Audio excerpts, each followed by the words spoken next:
Silakan duduk saudara. Shalom saudara. Saudara, kita mau belajar kebenaran firman Tuhan hari ini, rekayasa Tuhan. Sebelumnya saya mau bertanya, siapa yang sungguh-sungguh percaya bahwa Tuhan Yesus mengendalikan seluruh hidup kita? Tuhan pegang kendali hidup kita, amin? Benar nih? Jadi kenapa kalau saudara masih suka khawatir dan cemas dan takut? Kan masih ada tuh yang cemas, khawatir. Sebab saudara, antara keyakinan kita, iman kita saudara, dengan realita kenyataan dalam hidup kita ini seringkali bertolak belakang, benar gak? Oh iya toh, bertolak belakang banget saudara. Apa yang di mata ya, dengan iman kita bertolak belakang, benar gak? Di mata kita lihat, aduh ini kok kayak gini susah. Coba kalau ada orang penyakit kanker, aduh ini benar bisa sembuh gak, benar gak? Percaya gak Tuhan mengendalikan hidup kita? Percaya. Tapi seringkali kan begitu toh saudara. Tapi terima kasih buat iman yang spontanitas yang angkat tangan ya.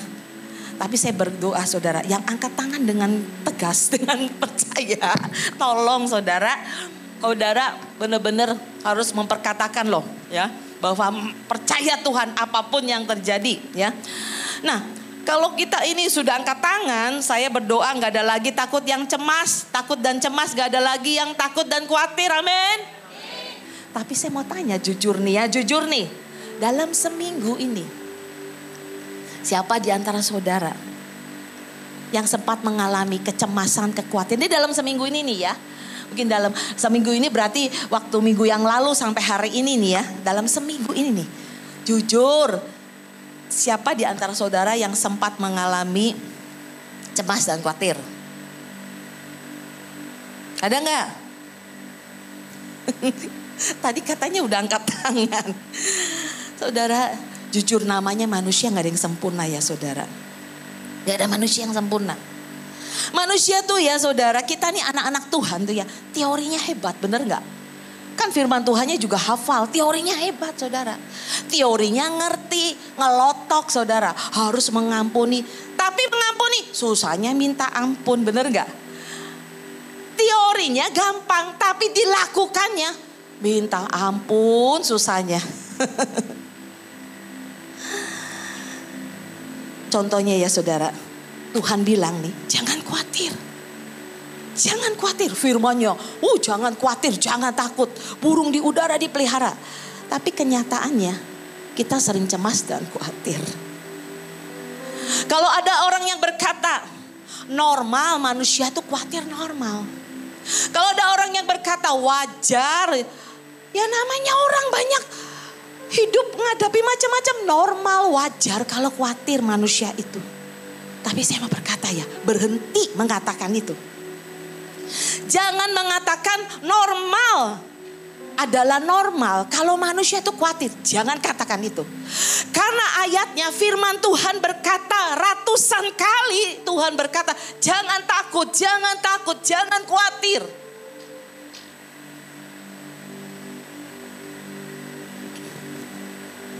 Ayatnya berkata janganlah kamu khawatir.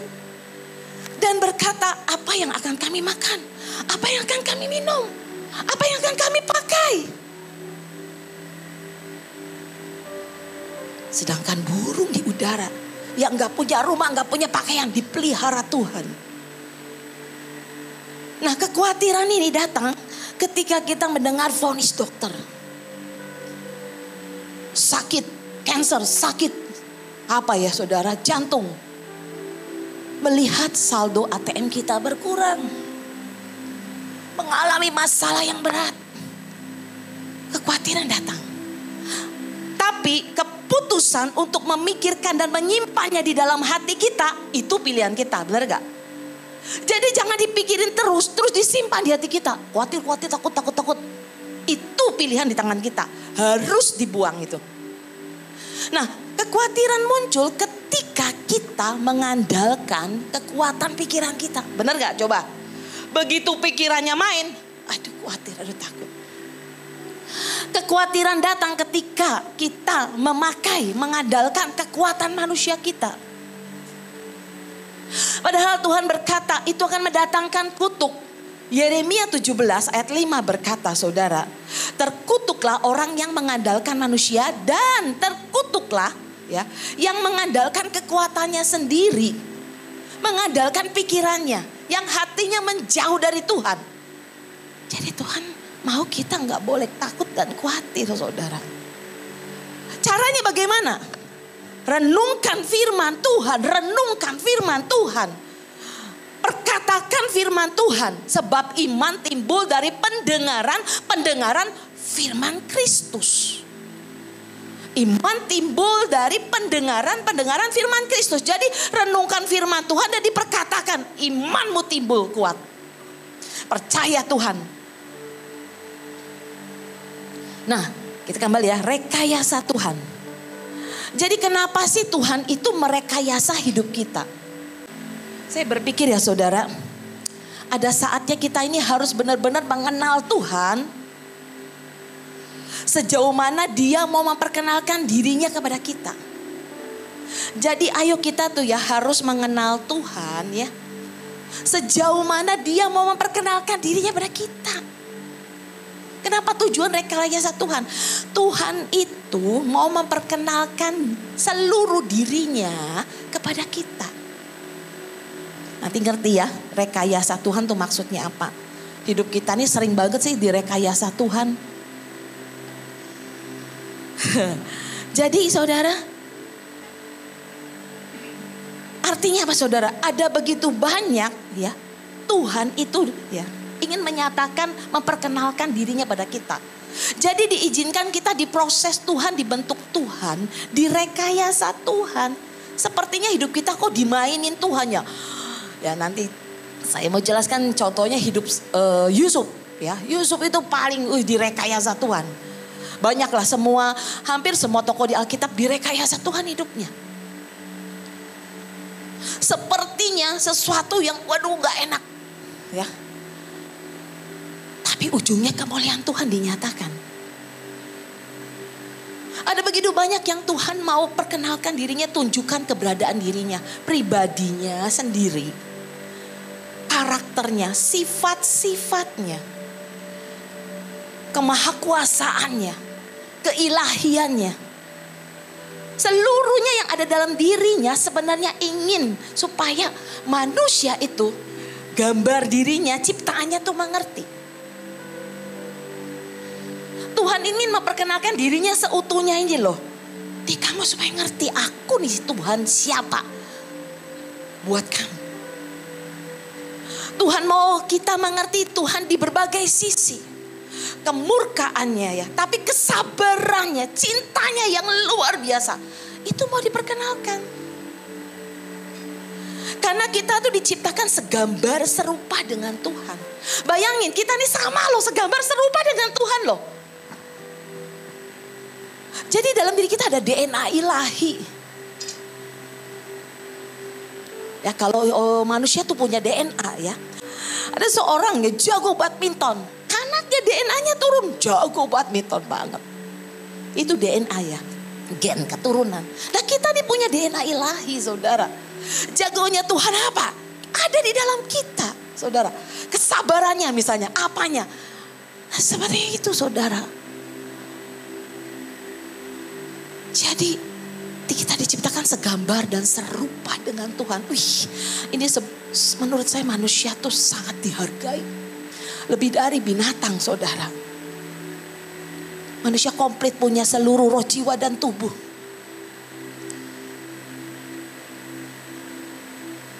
Nah makin kita bertumbuh di dalam Tuhan, makin banyak dibukakan sebenarnya. Dan makin kita mengenal Tuhan, kita akan berkata gini, aduh aku nih belum apa-apa ya. Ternyata sebenarnya kita nih banyak belum mengerti, kita nih banyak gak tahunya sebenarnya. Semakin mengenal Tuhan, percayalah, semakin kita nih merasa kecil dan gak ngerti apa-apa. Ya ampun ternyata Tuhan. Coba alami ya, saya berdoa saudara ngalami. Tapi izinkan saya mau jelaskan ini supaya dalam rekayasa Tuhan ini engkau ketemu Tuhan. Nah engkau akan berkata begitu, ya Tuhan aku baru ngerti ternyata. Nah tujuan rekayasa Tuhan Supaya kita mengerti dan mempunyai iman dan percaya bahwa seluruh hidup kita ada dalam kendali Tuhan. Jadi waktu diproses Tuhan, dibentuk Tuhan, direkayasa Tuhan, sebenarnya Tuhan tuh mau ngasih tahu semuanya ada dalam pengaturanku. Tuhan mau ngomong gitu. Semuanya itu Tuhan mau bilang ini yang terbaik bagimu. Tuhan itu sang sutradara agung. Jadi punya skenarionya. Skenarionya tuh setiap kita di tangan Tuhan.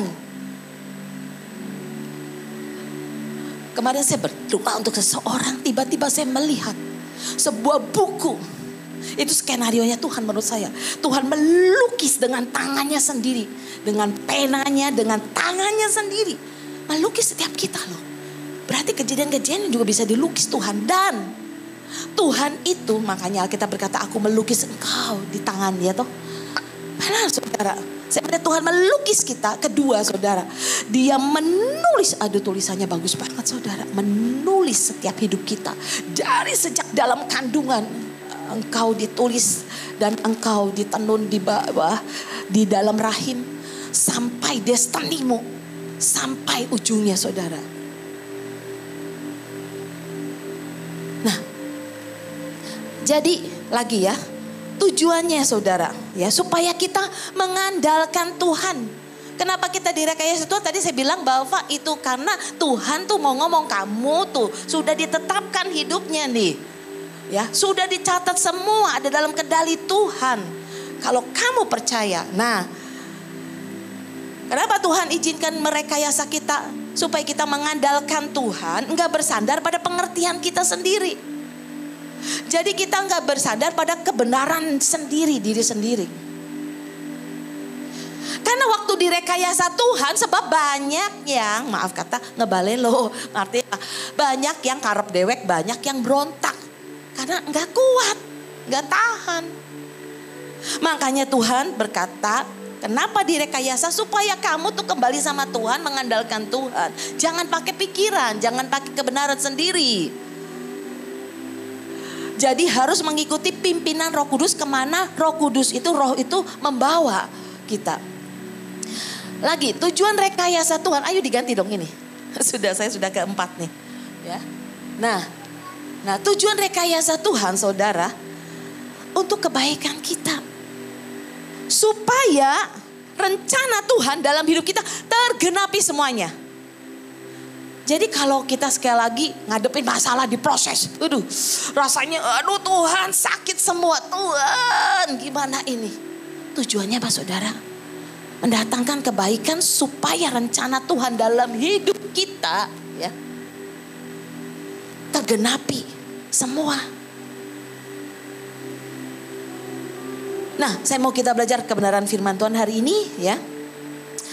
Jadi apapun keadaan kita hari ini, sekali lagi Tuhan pegang kendali hidup kita, amin. Yes ya, sepakat dulu ya. Ada cara Tuhan yang luar biasa. Nah, jadi sekali lagi mengandalkan Tuhan, enggak bersandar, karena saya ngomong bolak-balik ini karena sering manusia mengandalkan kebenarannya sendiri. Maunya karep dewek. Tuhannya maunya begini, kitanya maunya lain. Ngikutin kemana roh Tuhan membawa kita. Ya, itu prinsipnya nih. Sekarang hari ini saudara ingat dulu, mengandalkan Tuhan enggak pakai pikiran kekuatan manusia. Nah ya, terus roh Tuhan membawa kita. Ini poin-poinnya nih ya, khotbah saya supaya saudara mengerti, karena nanti semua bersangkutan. Jadi saudara, kalau hidup kita ini mengikuti ya apa yang Tuhan mau. Kita ikuti, kita nggak mengandalkan kekuatan manusia pikiran kita. Kita ikuti kemana Tuhan bergerak saudara. Kita akan saudara mengerti bahwa Tuhan itu Tuhan yang suka merekayasa kita. Nah, sekarang kita belajar di dalam Kejadian 50 ayat 20. Kejadian 50 ayat 20 ayatnya berkata, ini tentang Yusuf nih, direkayasa nih sama Tuhan. Memang kamu telah mereka-rekakan yang jahat terhadap aku. kata Yusuf nih ya. Ini ceritanya Yusuf ini waktu terakhir ya, begitu bapaknya Pak Yakub ini udah meninggal, anak-anaknya pada saudara-saudaranya pada ketakutan nih sama Yusuf. Waduh, ini bapak kita udah meninggal nih, pasti Yusuf ini buang kita. Nah, mereka pada ketakutan. Ternyata Yusuf ngomong gini, kamu memang mereka-reka yang jahat terhadap aku, tetapi Allah telah mereka-rekakannya untuk kebaikan, dengan maksud melakukan seperti yang terjadi sekarang ini, yakni memelihara hidup suatu bangsa yang besar. Wih, dahsyat banget saudara. Saudara-saudaranya mereka-reka kejahatan kepada Yusuf. Bahkan Yusuf ini mau dibunuh saudara, dihabisin. Tapi Alkitab berkata, Tuhan balikin rekayasa yang jahat saudara-saudaranya, dimanfaatkan Tuhan. Dan dibalikin akhirnya ujungnya kemuliaan Tuhan. Saudara, kata rekayasa bukan sesuatu yang dari awal memang sudah direncanakan ya. Rekayasa itu bukan saudara. Direkayasa Tuhan. Bisa jadi dari awalnya gak begitu saudara. Jadi dari awal memang tidak direncanakan, tidak di planning nih saudara. Tapi ketika di tengah-tengah terjadi sesuatu, berubah. Di akhir, bam, beda lagi saudara. Itu rekayasa Tuhan saudara. Saudara pernah nonton film gak?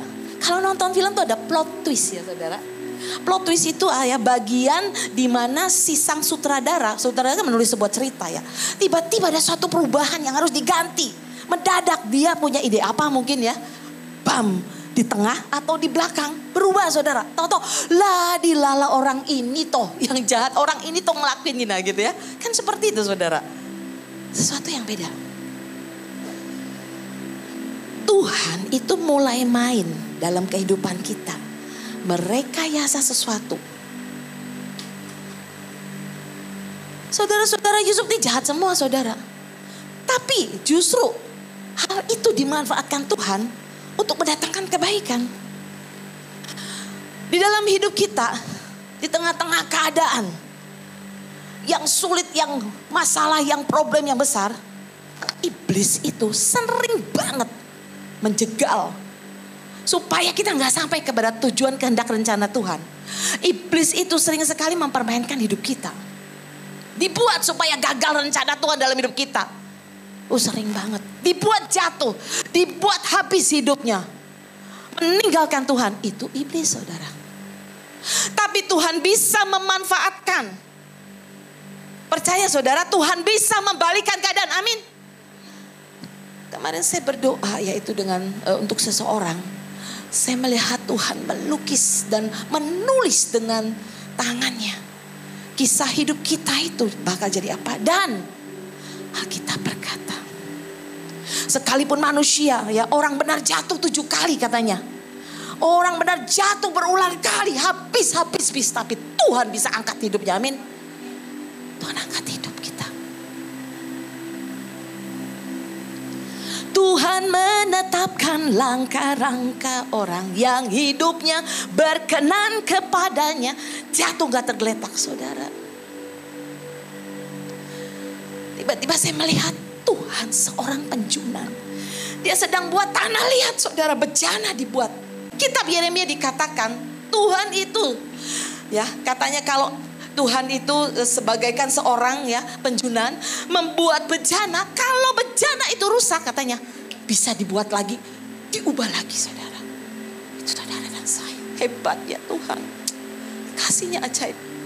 Tapi asal kita bertobat balik sama Tuhan saudara.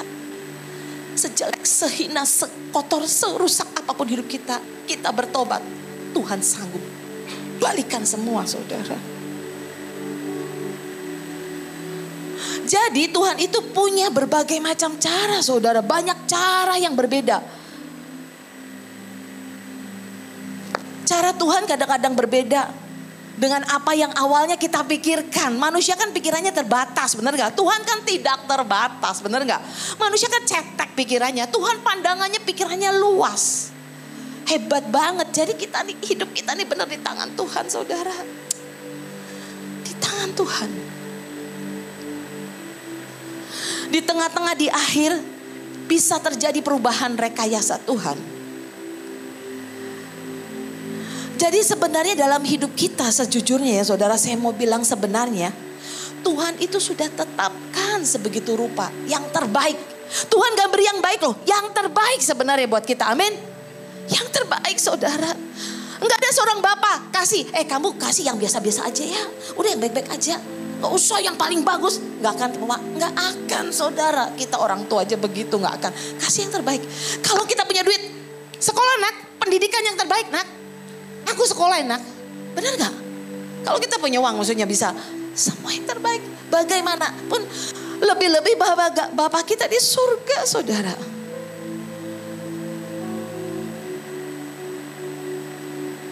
Kadang-kadang kita seringkali kan gak ngerti waktu jalannya, ya jalannya hidup kita. Kita gak mengerti. Begitu ngalami masalah berat, kita berasa aduh ini salah nih, ini keliru nih. Wah gagal nih. Waduh ini kok kacau banget ya. Janji Tuhan seringkali kan berlawanan, bener gak? Dengan apa yang kita hadapi, bener gak? Sama kan seperti Yusuf gitu toh. Lah Yusuf terang dikasih mimpi, mendapat mimpi saudara. Tapi berlawanan sekali, berlawanan banget, bener gak? Dia harus jadi budak, dia harus dipenjara. Lah itu firman bener apa enggak ya? Mimpiku bener enggak ya? Berlawanan seringkali saudara. Nah si Yusuf ini disayang banget sama bapaknya. Lebih dari saudara-saudaranya yang lain, bapaknya Yakub ya. Yakub punya 12 anak ya, 12 suku Israel. Coba ya menurut saya ini lagi-lagi. Kadang-kadang baca Alkitab kan mesti kita tuh bisa berdialog sama Tuhan loh. Bisa ngomong-ngomong sama Tuhan ya. Coba ya Kak, kenapa sih Tuhan Yusuf gini-gini, saya suka tanya gitu. Tuhan coba Yusuf ini ya. Coba ini anak ini kan anak baik, Yusuf tuh anak baik banget. Bagus sebenarnya karakternya, pribadinya. Coba ini anak udah diem-diem aja, gak usah cerita ke saudara-saudaranya, bener gak? Itu kan bikin jengkel saudaranya. Sudah sih dia tuh diiriin, dijelesin kakak-kakaknya karena disayang banget, dikasih baju jubah bagus ya. Paling disayang, karena apa sih paling sayang? Karena paling nurut, paling bagus pribadinya, karakternya. Daripada saudara-saudaranya. Lah saudara-saudaranya menggembalakan domba, dombanya mati, dombanya kemana, kan gak bertanggung jawab. Kalau Yusuf beda. Nah makanya pastilah kenapa bapaknya lebih sayang saudara. Pasti ada nilai plusnya si anak ini, si Yusuf ini. Coba ya Yusuf itu dia manis ya. Gak usah ngomong-ngomong, cerita mimpinya ke saudara-saudaranya lah. Wis diem-diem aja lah.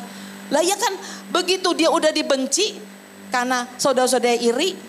Ditambah lagi cerita mimpi. Lah lu tuh sok banget, siapa sih kamu? Nah kan digituin toh. Emangnya cuman kamu yang mau jadi hebat mau. Nah kan digituin toh saudara. Coba Yusuf tuh gini ya menurut saya loh. Yusuf berdamai dengan saudara-saudaranya. Baikin saudara-saudaranya. Ya toh Yusuf wah pokoknya bisa apa tuh Yusuf bisa apa ya ngambil hati ya itu loh. Ngambil hati saudara-saudaranya. Bisa menyesuaikan diri saudara. Menurut saya wah itu enak loh Yusuf loh. Tapi kan lain. Karena Tuhan izinkan. Direkayasa Tuhan, Yusuf dibenci saudara-saudaranya. Sangat dibenci, bukan dibenci toh, sangat dibenci loh. Lah mau dibunuh kok, sangat dibenci. Bayangkan, ya sekarang zaman sekarang tuh ngeri ya saudara. Satu bapak, satu ibu aja bisa begitu loh. Apalagi kalau soal warisan, nggak ada tuh hubungan darah, nggak dianggap tuh. Ngeri manusia itu saudara. Nah, jadi saya melihat saudara. Tapi itu adalah bagian rekayasa Tuhan. Kenapa Pak Yusak selalu berdoa, Tuhan paksakan rencanamu dalam hidupku. Itu doa mengandung. Aduh, harus berdoa. Kalau doa kayak gitu harus minta kekuatan berlipat kali ganda. Paksakan rencanamu dalam hidupku tuh enggak gampang saudara. Yaitu direkayasa Tuhan saudara.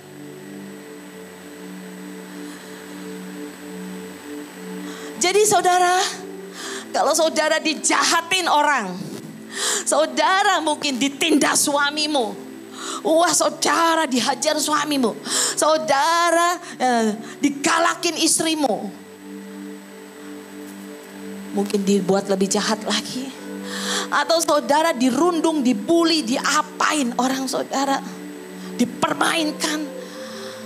Saudara, saya mau berkata, percayalah, Tuhan punya maksud untuk kebaikan kita. Amin. Tuhan punya maksud, walaupun itu menyakitkan saudara. Percaya. Saya sudah mendengar banyak kisah seorang wanita yang diperkosa oleh ayah kandungnya. Ayah kandungnya mabuk. Loh, ayah kandung bisa merkosa? Bisa saudara. Seorang ayah kandung mau menggumuli anaknya sendiri. Gila gak saudara? Tuhan, saya bilang. Itu kalau udah kerasukan dan udah mabuk saudara. Mengerikan saudara. Tapi sekali lagi saudara, Tuhan merekayasa Yusuf. Menurut saya ya, kayak Tuhan tuh benar-benar ya, waduh, direkayasa tuh ya saudara. Jadi sudah ya, jadiin budak, diangkat di rumah Potifar, dibanting lagi, diangkat lagi, dibuang lagi, masuk penjara coba. Ya kayak dimainin ya, bak, angkat. Seperti itu. Ini mah saudara baca Alkitab hanya berapa pasal. Coba kalau kita ngadepin, menghadapi Yusuf menurut saya butuh anugerah loh. Ya, butuh anugerah.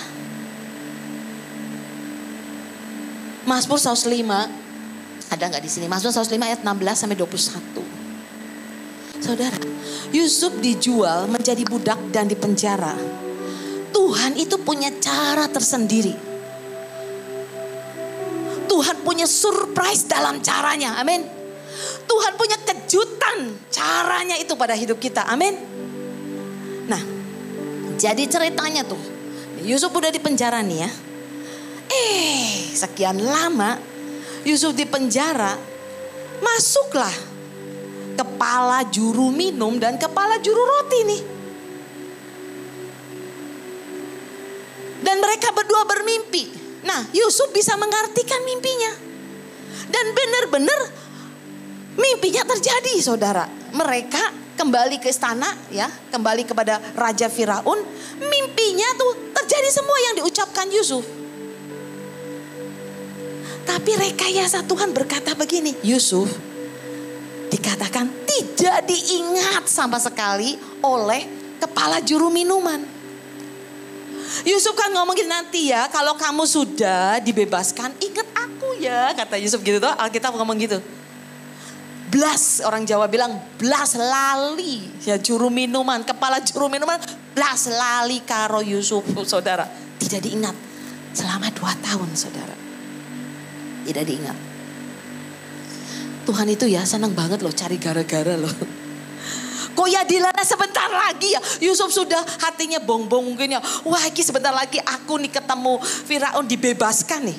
Sebab saya mau berkata ya saudara. Jadi budak belian itu kalau di penjara pada zaman itu. Ya kalau orang di penjara tidak ada kesempatan untuk keluar saudara. Tidak ada saudara. Dan pasti akan mati dan disiksa. Jadi gak tahu keputusannya berapa lama akan di dalam penjara terus saudara. Makanya dia ngomong aku ada dalam kurungan ini padahal aku gak salah. Katanya dia ngomong gitu tuh kalau saudara baca tuh ceritanya Yusuf tuh. Tolong lepaskan aku, kasih tahu gitu. Tapi diizinkan 2 tahun. Dalam hidup kita seringkali seperti itu saudara.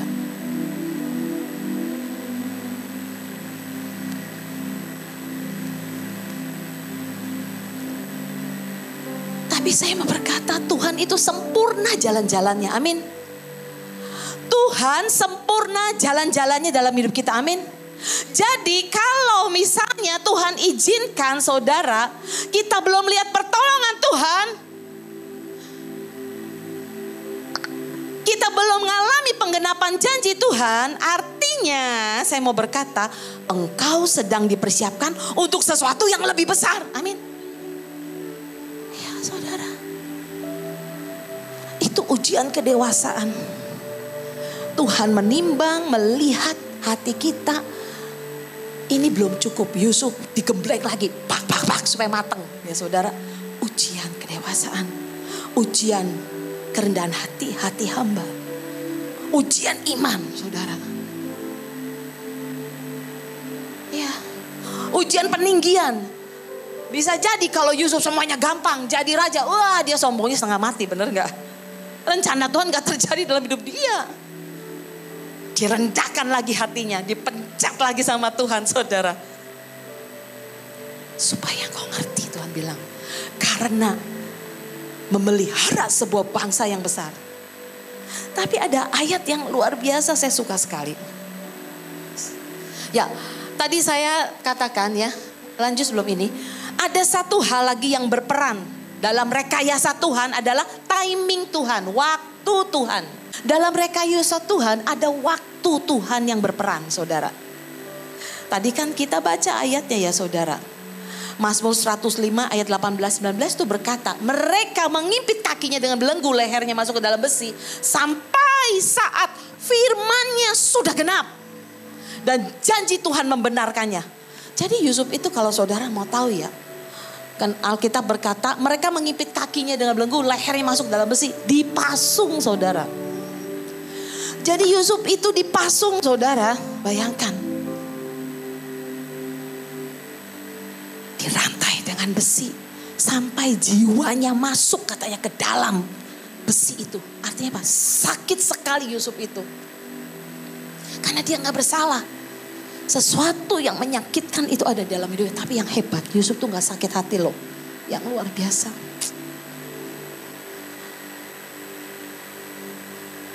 Nah, ini ayat indah sekali, saudara. Sampai saat firman-Nya sudah genap dan janji Tuhan membenarkannya. Saya berdoa setiap orang mengerti ini. Saya berdoa saudara mengalami ini, saudara. Ketika saudara mengalami banyak hidup kami mengalami banyak hal, saudara. Dan sampai Tuhan angkat kita. Kami udah punya rumah yang besar, kami punya mobil, kami punya jemaat, kami punya gede-gede. Tapi perjalanannya menyakitkan, saudara. Sampai saat firman-Nya sudah genap, janji Tuhan membenarkannya. Wih, itu luar biasa, saudara. Nah, saudara ngalami itu. Tiba-tiba utangmu lunas, tiba-tiba terobosan. Diangkat kau sama Tuhan. Alkitab berkata, Mazmur 105. Apa yang terjadi kalau kita mau mengikuti rekayasa Tuhan? Raja-raja menyuruh melepaskannya. Penguasa bangsa-bangsa membebaskannya. Dijadikannya dia tuan atas istana dan kuasa atas segala harta kepunyaannya. Wih, ini keren banget ayat ini. Dahsyat banget menurut saya. Bayangkan, Tuhan mau berkata pada raja-raja, penguasa-penguasa, roh-roh apapun. Hei, dengar ya iblis, ini orang pilihanku. Engkau gak bisa menyentuh hidupnya. Tuhan bisa ngomong gitu, saudara. Alkitab ini ngomong loh, raja melepaskannya, penguasa bangsa-bangsa membebaskannya, saudara. Jangan main-main ya. Ini orangnya. Seperti Tuhan berkata pada Yusuf. Ini Yusuf katanya. Ini sudah ditetapkan destininya. Kau jangan main-main. Gak ada yang bisa geser tuh, saudara. Kan ada lagunya, meskipun 1000 tangan manusia menarikmu jatuh, hancur, namun Tuhan yang bela, amin. Tuhan pegang kendali. Tapi caranya apa? Engkau harus tidak pakai kekuatan manusia, pikiranmu. Engkau harus percaya Tuhan mengendalikan semuanya. Engkau harus percaya menuntun, Roh Kudus menuntun. Roh Kudus membawa kita. Minta tuntunan Roh Kudus.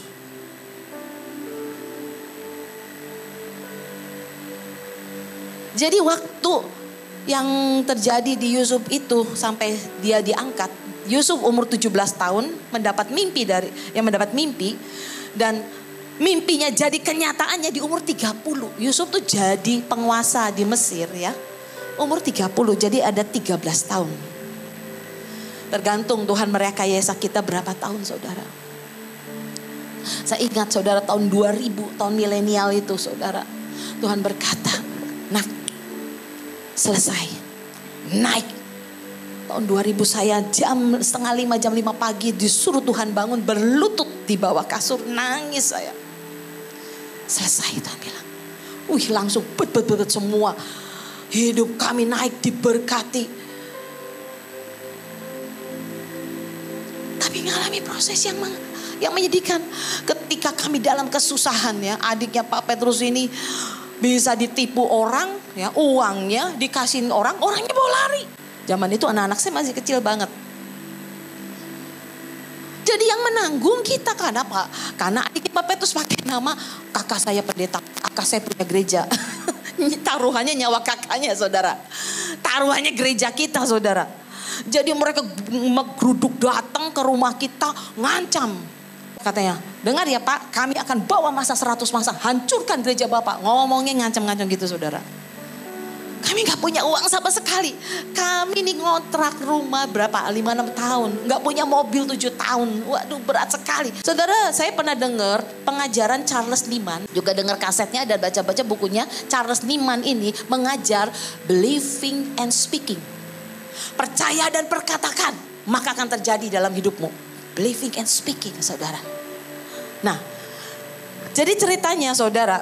Waktu beliau ini mengajar itu hamba Tuhan ini. Ada orang waktu dengar tiba-tiba dia mendapat rema dari Tuhan saudara. Dia mendapatkan rema dan dia menangkap. Wih aku percaya dan dapat pesan Tuhan lakukan ini. Itu ada di dalam dirinya dia ya saudara. Nah ceritanya dia punya problem keuangan yang besar sekali. Yang berat sekali saudara. Kemudian orang ini akhirnya saudara percaya dengan believing dan speaking. Percaya dan perkatakan terus akan terjadi. Jadi dia tulis semua ayat-ayat tentang kelimpahan. Ya, Alkitab kan banyak ayat kelimpahan toh. Ditulis sama dia, terus sama dia diperkatakan terus diucapkan dalam 2 minggu. Bam. Tuhan mencurahkan berkat ya. Benar saudara. Benar saudara. Nah saudara. Jadi saudara.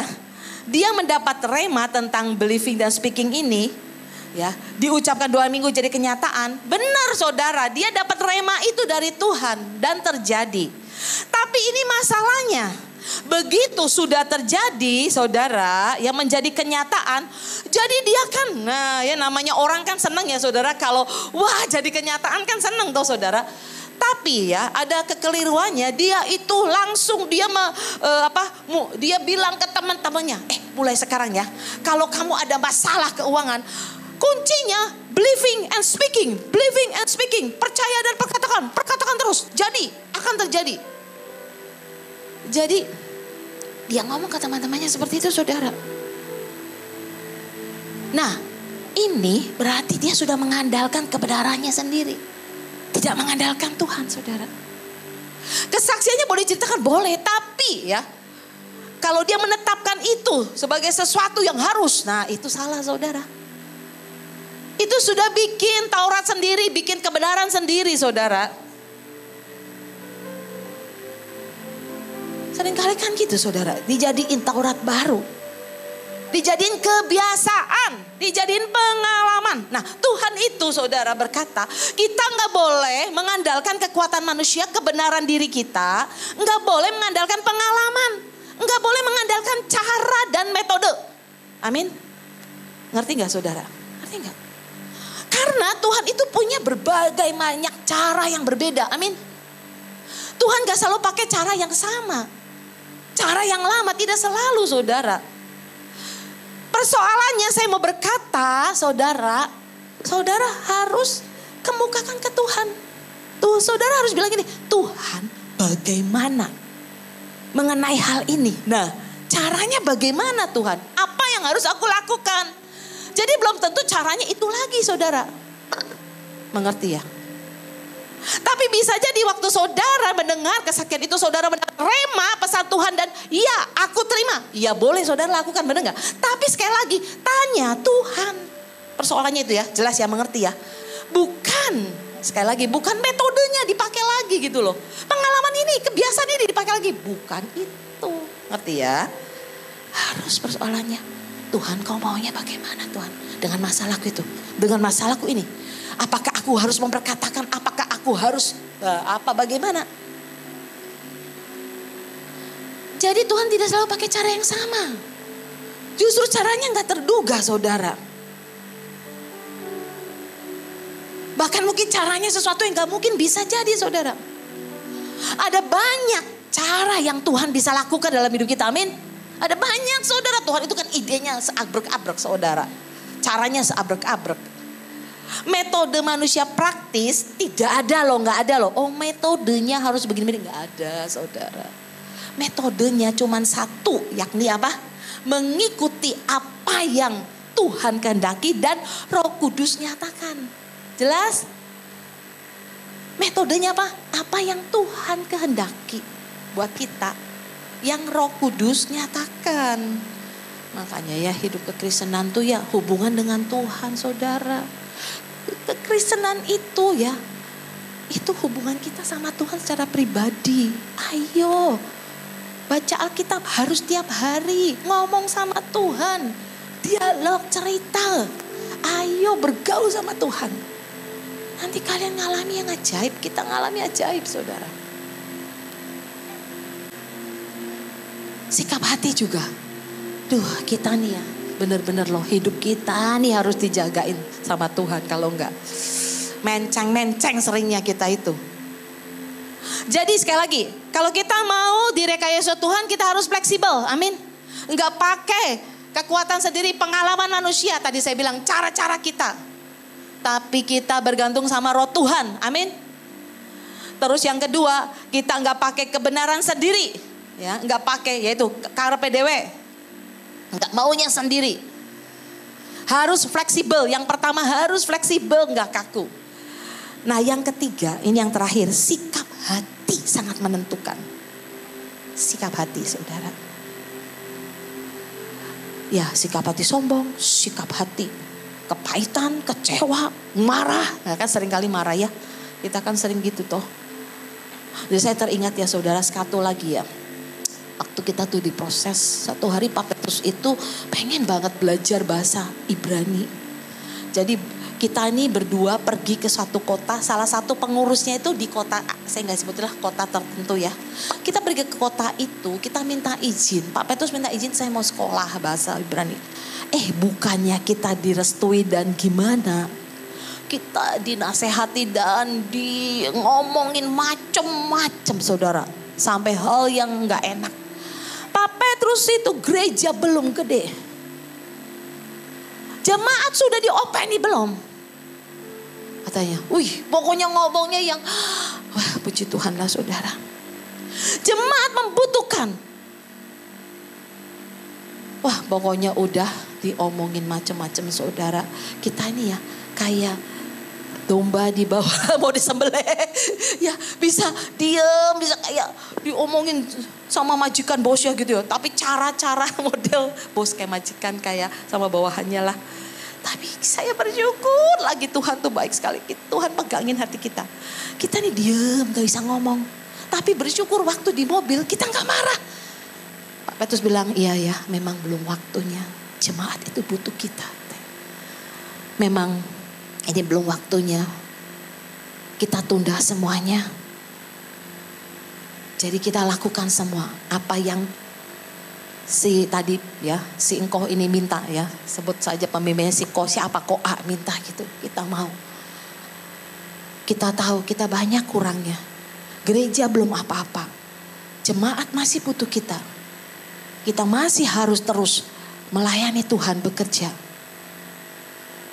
Jadi kan ya karena dia tuh pebisnis saudara. Jadi merasa bahwa Pak Petrus itu ya dianggapnya kamu tuh harus semua bisa. Kalau bisa masuk gereja itu ya layani semua ya. Pak Petrus harus apa? Harus masuk sekolah minggu, harus di youth juga. Kalau bisa Pak Petrus kolekte juga ya. Sampai lo mengantar jemaat, antar jemput jemaat lo Pak Petrus itu lo. Antar jemput jemaat lo kita lo. Ya, kalau bisa semuanya Pak Petrus, sound system Pak Petrus rally ke belakang, khotbah di sini. Tapi saya bersyukur saudara. Hari ini saudara, kalau saya renungkan itu, kalau kita salah aja waktu itu saya marah. Sikap hati kita nih marah, kita kecewa, kita pahit, kita sakit di sini. Wah, menurut saya kita nggak jadi seperti sekarang ini. Hari ini saya bersyukur kita sudah sekolah S2, S3, bahkan Pak Petrus sudah dapat gelar doktor. Bukan kebanggaan ya, tapi saya mau bicara ini karena apa? Sikap hati kita. Respon yang benar Tuhan mengangkat kita. Amin. Saya mau berkata yang terakhir saudara. Ini Tuhan sering ingatkan saya. Di akhir zaman ini Tuhan berkata, setan akan lipat kali gandakan untuk kita pahit, untuk kita marah. Ada roh kesakitan di sini, nggak bisa terima rasanya, nggak bisa terima menghadapi mungkin banyak hal di hidup kita. Kenapa hidup saya begini dibanding-bandingkan dengan orang lain? Kesakitan, roh kepahitan, Tuhan bilang roh kecewa membuat engkau marah dan tidak bisa terima. Iblis sedang lipat kali gandakan itu di akhir zaman ini. Tapi Tuhan berkata, jangan pahit, jangan kecewa. Sekalipun engkau diperlakukan tidak adil, engkau ditolak, dibuang, engkau dikata-katai jahat, engkau dihina, engkau dibuang. Tuhan berkata, jangan pahit, jangan pahit. Mari ucapkan syukur. Saya berdoa hari ini, lepaskan roh pengampunan. Tuhan, aku mengampuni Tuhan. Saya waktu mengalami banyak hal itu, saya berkata ngomong, Tuhan aku ampuni. Saya sebut dong namanya. Tuhan aku lepaskan kerelaan pengampunan. Tuhan aku terima Tuhan, walaupun sakit Tuhan. Dengan air mata, dengan kekuatan Tuhan. Tuhan, aku percaya Tuhan. Saudara, jangan pernah menjauh dari kasih karunia Tuhan. Kasih karunia Tuhan ada dalam hidup kita, amin. Kasih karunia itu yang membuat saudara. Alkitab berkata, lanjut ayatnya. Segala kepahitan, kegeraman, keperkayaan hendaklah dibuang di antara kamu.